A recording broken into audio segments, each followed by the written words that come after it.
We're here at the late one in Aylsham, a car boot which starts at a much more reasonable time of like midday as opposed to the crack of dawn.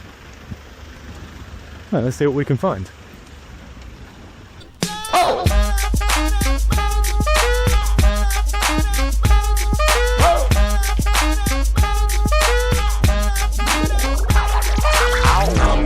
Some tags, only got $20 in my pocket. I'm hunting, looking for a come up. This is fucking awesome. Now, a bank of china cutlery set. Whoa, look at that. Chopsticks and spoons. How fancy. Alright, it's been a while since we've done one of these, but long-term viewers will know that I tend to be drawn to absolutely random but interesting things. And there's certainly a lot to see at this car boot sale. Not least these medieval and Persian warrior die casts that I had a whole bucket load of in the early 90s. I think they were a staple from every museum gift shop for about a decade. One thing that you'll never be lacking at a car boot sale is CDs. There's always about 10 stalls selling albums. Your task then is to hop between them and find the cheapest whilst also checking that the discs are in good condition. Some interesting stuff here, but I have no real need for CDs. Whoa. Some retro crimbo decorations. Check out this 6-pack of tree crackers from Sainsbury's. The forbidden cracker that served as a decoration but you were never allowed to pull. I'm gonna pop some tags, only got $20 in my pocket. I'm hunting, looking for a come up. This is fucking awesome. Now there was a guy here just selling super glue and giving demonstrations like we were at a national glue convention. Honestly, pretty compelling, but I'll stick to my boss stick, thanks chap. Alright, here we are. This mixed stall had a lovely PlayStation USB light. Well, nice enough. Now, this thing isn't vintage, it's from 2021, but it does look cool, and for a $5, could be some nice set dressing for the studio. Not sure about the never used note. Come on guys, it's clearly been used. We'll circle back. Alright, I've got a weird obsession with these little books. This one is called Wonders of Wildlife, but it contains a load of cards that came free with Brooke Bond tea from 1954 onwards. An incredibly British way of collecting. There are so many different collections, but I've amassed numerous ones over the years. This book was 50p, so I picked it up. Nice. Whoa, look at this absolutely spherical reflective globe. Very cool. Of a lampshade. The guy wanted 20 quid for this. I was tempted. Okay. How much do you want for that? But I don't really have anywhere to put it other than my tiny semi-detached house, and that's not going to fly. If I can think of a use for it, I'll come back and get it. Ah, yes, old tobacco tins. My dad used to use an old Holborn tin like this, so it's nostalgic in itself. But I like all these designs. Actually, no. Maybe not. Yeah. Right, here we are. If you watched my Windows XP video, you'll know that I'm on a hunt for Windows XP era games. Unfortunately, all they have here is PES 2010, which, yeah, I'll skip thanks. Some slightly more interesting Xbox 360 games, but nothing worth picking Call of Duty up. Ghosts, you've got that, haven't you? Yeah. Fight Night Round 3. Immediately I was attracted to this stall by the Beanatone Pong machine. They wanted £8 for it, which if they hadn't scrawled over the otherwise kind of pristine box, I might have taken. It's like an NES all-in-one. They also had this little Vibes handheld, which was one of those all-in-one NES emulators. Only £5, but I literally have zero use for this.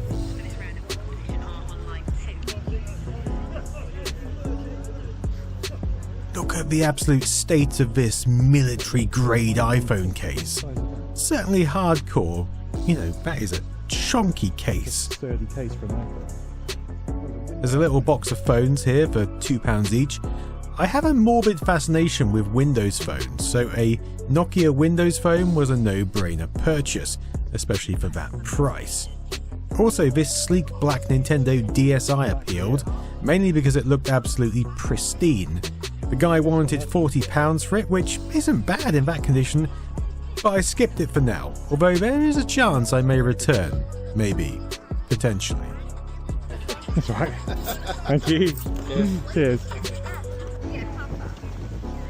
Oh, it's a proper Gibson. Whoa, a Gibson Les Paul guitar. Don't usually see such things at a humble car boot sale. How much is your Les Paul? I've got 300 on it, but it's a replica. Is it a replica? Yeah, Is it? that's why it's 300. I did start at 400. I was going to say, that's a good price. Oh, okay, it's a copy. Guy wanted £300 for it, which probably isn't that bad. It looked and felt pretty well made and had some nice fretboard action. But honestly, who carries around £300 at the car boot sale? Not me, not today. Oh, a stylophone. After a brief conversation about Rolf Harris, Rolf Harris? I've got one with him on the box. Yeah. I also passed on this stylophone, mainly because I already have one, but there's no denying how utterly cool they are, even with connotations to Rolf Harris. Yeah, it's working, yeah. But on the next stall, I spied an IBM PC-compatible QuickShot Commander pad. Whoa, this is an old PC command pad. I used to have one of these. How much for your command pad? A couple of quid. This is what I used for gaming in the 90s. I remember playing Comanche with this. Plugged straight into your PC sound card, £2 for that. Yep, There you go. Thank you very much. Okay, look, you might have seen them, I've seen them now, but at the time the command pad was all I cared about, and I absolutely did not see those Windows XP games just sitting right in front of my eyes. We've got Pools of Radiance, Ruins of Myth-Draenor, The Elder Scrolls 3, Catwoman, Baldur's Gate, to name a few. I am as upset as you, honestly. Let's just carry on. Just forget it. Whoa. Whoa. Goodness. Do my eyes deceive me, or is that a Sega Mega Drive with Sonic Like the the main Hedgehog show. atop of a dedicated plinth? The stall had a load of other games and stuff, Xbox but 360 clearly games. I needed a price on that splendid item of Sega beauty. How much is your Mega Drive? 30. You say 25 for it? No? I made a vague attempt to haggle down to £25, but £30 for a Mega Drive with a pad and game isn't all that bad. I know I have several of them, but you honestly can never have enough Mega Drives or copies grab of it, Sonic pop the it in. Hedgehog. Fact. Cheers, mate. Yes, and I know it deserves better than to be rammed into a blue happy shopper bag, but that's the car boot lifestyle for you. Yeah, I will. Thank you. Cheers, mate. See, look, those T cards get everywhere. History of the motor car is an absolutely essential one. Plus, there was a Tim Harford book I also wanted. So a couple of quid for the pair seems like a steal to me. There you go. Thank you. That's what you got, isn't it? Similar. Now here's a stall I've seen before. This guy is often at car boot sales selling his wares, and he often does have some nice wares, but he also prices them at nice wear prices. You'll see there's a PlayStation, N64, other consoles all bagged up there. You can be sure they're working, but also priced a little high to convince me of anything. I'm not a Pokemon collector, but I do find the whole world of card collecting pretty fascinating. Lots of games here, but these are all console titles, none of that Windows XP goodness that I seek. Time to move on. Speakers. I do love a good pair of speakers, especially ones that pack a punch and could look good next to a desktop PC. These would look great next to like a Fujitsu PC from the early 2000s. These are actually monitor speakers and I bet they sound absolutely glorious, but I wasn't feeling it and I'm always a bit dubious of electrical wares where the plug has been removed. Look at this. Look at this. Peak gaming. Whoa, look at this, some absolute 80s gold here. A Games Workshop Necromunda. If you were never drawn in by this artwork, then you were clearly from another planet. Nearly all Games Workshop stuff looked glorious. Waddington's Dinosaurs is a classic. WWF Wrestling Challenge is also arguably a classic, not really for the gameplay though. And Scalextric's Mighty Metro. I don't know, there's something so compelling about that box. Probably because it was the cheapest Scalextric set for many years and so seemed attainable, but also because those primary colour Metros going head to head with a blurred background, it just looks so intense. Oh, more tobacco tins as well. Nice. Can you imagine if someone from the medieval era came and saw all this tat we're dealing with now? They'd be like, what is all this stuff? There's so much here. Like that. I mean, what are biscuits? What's a Wallace and Gromit? Who knows? And what have we here? I thought it was a genuine Famicom clone to start with before realising it's just one of those fake Lego kits. £3 is probably what it cost new, to be honest. It's like a fake Lego. I thought it was an actual console for a second. Now, it was at this point that my camera glasses died, and so I fell back onto my trusty phone to capture the last aisle, including some old Safeway boxes for the Safeway massive out there. Yeah. Look at this. Sylvanian Families figures. Absolute 80s staple. Yet these are still very popular today. There was a massive stand at Hyper Japan earlier this year. A congregation of old magazines for you there, including a copy of Razzle. Goodness me. More T-card collector's books, but by this point my T-card limit had been reached. Look at this little collection of Warhammer figurines though. I have no use for them, but they look cool as heck, especially that Chaos Knight, is that what it is? At the back there? Nice. Now, whenever I see a VHS tape, I am immediately drawn in. This, however, was just an instructional tape sold with a DIY set. It feels like yesterday when that was just the standard situation, to be honest. It's King Henry VIII! Alright, now, model railway stuff is interesting, but so are these bus stop signs, in all honesty. But look at that, a mighty white carriage. Remember mighty white bread? What a bread that was, full of mighty goodness. Ah man, this race and chase would have been the absolute nuts back in the day. What are we talking, like 70s, early 80s? I'm sure it doesn't work anymore, but, you know, cool nonetheless. Oh god, that's certainly less cool. And that concluded our whip around the Aylsham Car Boot, but we're not quite done yet. There are other places to move on to before we look at the glorious haul that we have amassed.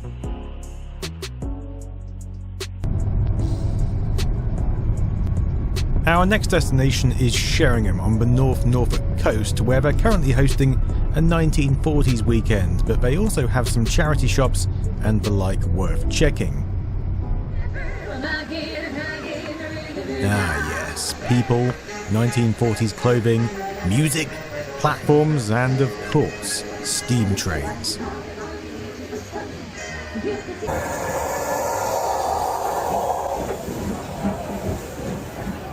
Glorious. This is indeed a 1940s type arrangement. But we're not here just for that.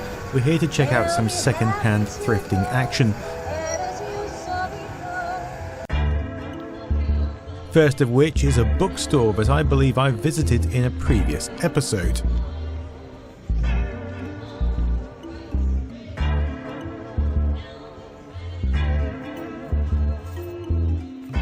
Hiya, how you doing? This is Peter's Bookshop. I used to come here as a small child either to buy books or sell books. Back then it was a normal bookshop, but every time I've come since, more and more and more books have been added to the point where you can't even see the books on shelves because they're covered up by books in front of the shelves and books in front of those. It's an absolute rabbit's warren, containing everything from old PC books to potentially rare comics. Children's books, fiction, non-fiction, you know, it's a bookshop. I'm just going to swap to my phone's ultra-wide camera so you can get a real feel for the space, or lack of space here.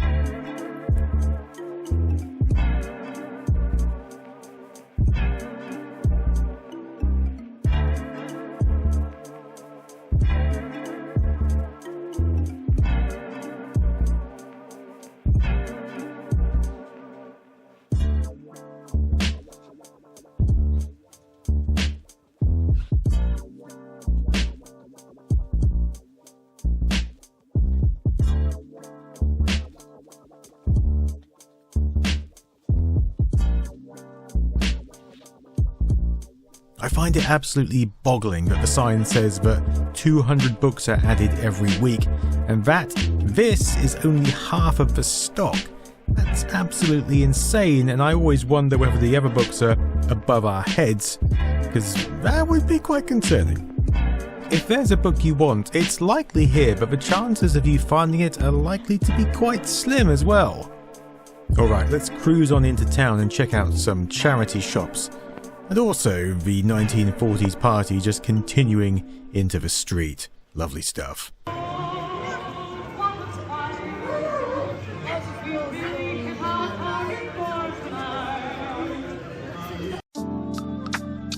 First up, we've got the British Heart Foundation. As you might imagine, they've got some 1940s theming going on here, but I'm not here for any of that. I also don't want any more books. I've had my fill for today. This is what I'm talking about. A spinning rail filled with glory. Filled with glory and Mrs. Brown's boys. Now, what do we have here? SimCity 4. That's era appropriate and only 50p or 3 for £1. Let's see if I can find anything else.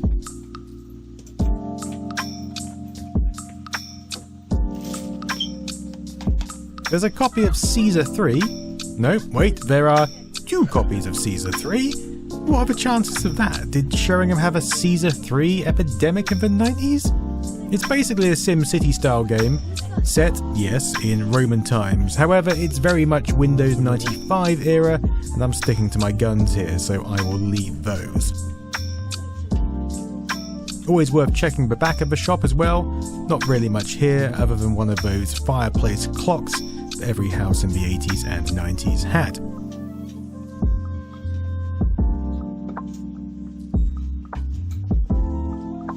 Next up, it's the RSPCA shop, which for non-Brits stands for the Royal Society for the Protection of Cruelty to Animals.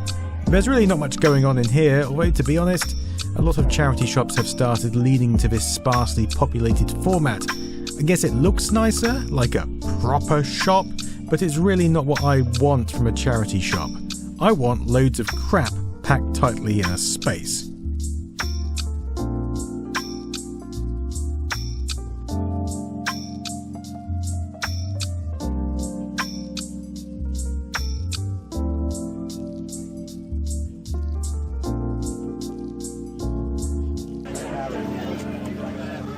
Across the road is the Sue Ryder shop, and it's largely the same.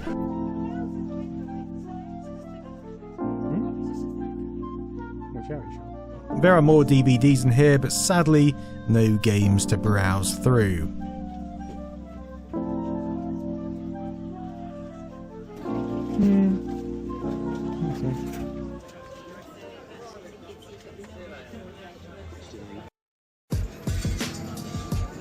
Tell you what though, when you're at any seaside town, it's worth having a quick peek in the arcades. Most of these seaside arcades have just become filled with 2p pushers and modern ticket machines, but you sometimes find a classic cabinet tucked away in the corner. I recently went to Munsley and they had a load of retro machines, which was really nice to see. Sadly, nothing in here. I'm sure they had some last time, but they break down and then they tend to get shipped out. Sadly, it's just the way of the world.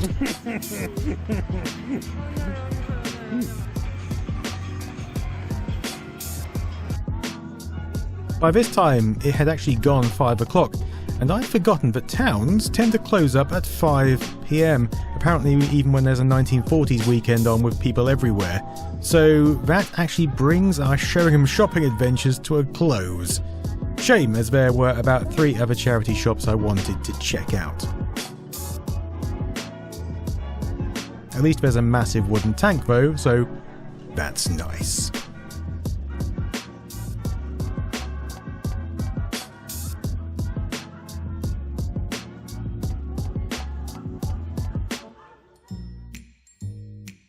So then, this is the entirety of today's thrift haul.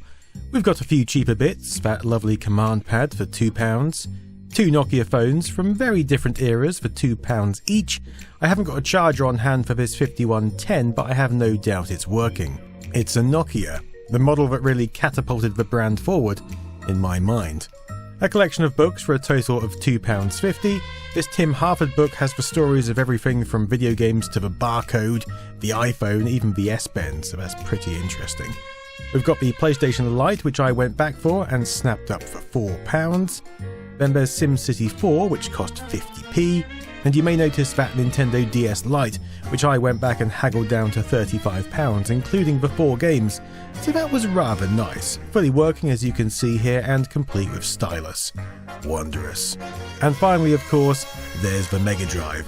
It's not one of the high-definition graphics models, but for £30 with Sonic the Hedgehog, I reckon it's alright. So, a total outlay of £78, equivalent to around $105 US. Nothing spectacular, but reasonable all in. I have noticed of late that some retro stuff has started to fall in price. I think we may have reached the peak of a particular crest, but you know, the really rare stuff will always be rare. So first up, I'm going to test that light out. Right, let's see if this works. Well, it fits nicely in that gap, but what is that? It's tiny. Oh, that's what she said. Okay, in we go. That's what he said. Right, you have to bear with me. Oh, yeah. Oh, glorious. Look at that. What a festival for the eyes. Oh, so worth £4. Absolute bargain. Look at that, such a perfect fit in the ever-expanding backdrop. Second, let's see if that Mega Drive actually works. Let's try setting the Mega Drive up on the big TV, just like we used to when we were younger. And plug this in the front for now. I need a remote control. I don't know where the remote control is. Oh, this looks promising. Oh, yeah.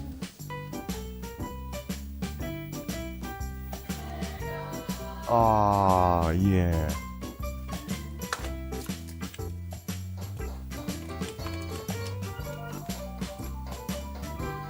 Oh, 50 hertz. PAL mode. Oh, we've got a bit of a dodgy controller potentially.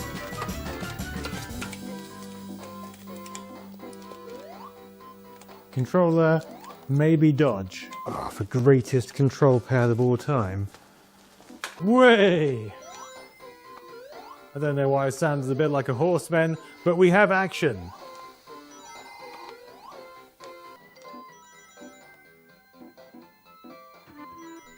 So there we are. The controller may be shagged, but the console works and it looks beautiful on my 37-inch Toshiba CRT. And that, my friends, brings us to the end of this thrifting session. I realise I've kind of gone into this at the end of the car boot sale season, however, there's always plenty of scope for other thrifting places.